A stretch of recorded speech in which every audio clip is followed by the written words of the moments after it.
খেলার কথা উঠলেই এখন বারবার রাজনীতির কথা মাথায় আসে। তবে সেসব নয়, সত্যিকারের খেলা এখন চলছে বিভিন্ন জায়গায়। আর সেই খেলার টানেই বারবার মাঠমুখী হতে দেখা যাচ্ছে বীরভূম জেলা পরিষদের সভাধিপতি কাজল শেখকে। এখনকার দিনের ছেলে মেয়েদের মোবাইল আসক্তি থেকে তাদের বের করে মাঠমুখী করে তোলার জন্য খেলার প্রয়োজন অত্যন্ত জরুরি। সে কথা মাথায় রেখে বিভিন্ন জায়গায় খেলার আয়োজন করা হচ্ছে। আর সেই রকমই একটি ক্রিকেট টুর্নামেন্টে হাজির হতে দেখা গেল বীরভূম জেলা পরিষদের সভাধিপতি কাজল শেখকে।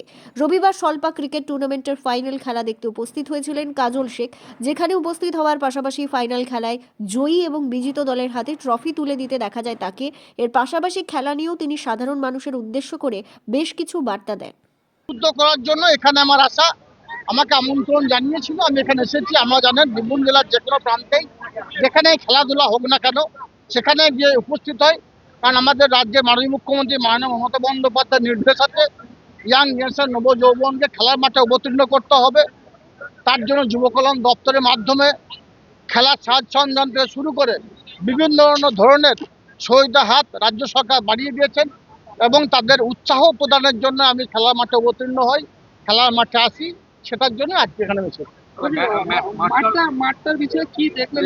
মাঠটার বিষয়ে কিছু সংস্কারের প্রয়োজন আছে। এখানকার যারা আমার নব যৌবন ইয়াং জেনারেশন তারা যতটা পেরেছে নিজেদের সাধ্য মতো হিন্দু মুসলমান নির্বিশেষে সাম্প্রদায়িক সম্প্রীতির বাতাবরণকে অক্ষুণ্ণ রেখে সকল সম্প্রদায়ের ছেলেমেয়েরা নিজেদের মধ্যে চাঁদা কালেকশন করে এই মাঠটা যতটা পেরেছে তারা রেডি করেছে। আরও কিছু সংস্কারের প্রয়োজন আছে, উঁচু নিচু রয়েছে, মাঠটা চাঁদিয়ে একটা ঘেরার ব্যবস্থা করলে ভালো হয়। সেগুলো আমাদের এই অনুষ্ঠান নিয়ে সঞ্চালনা করছিলেন, উনি বললেন। স্বভাবতই আমি আমার পক্ষ থেকে বা বীরভূম জেলা পরিষদের পক্ষ থেকে ওনাদেরকে বলবো লিখিত আকারে একটা আবেদন করার জন্য।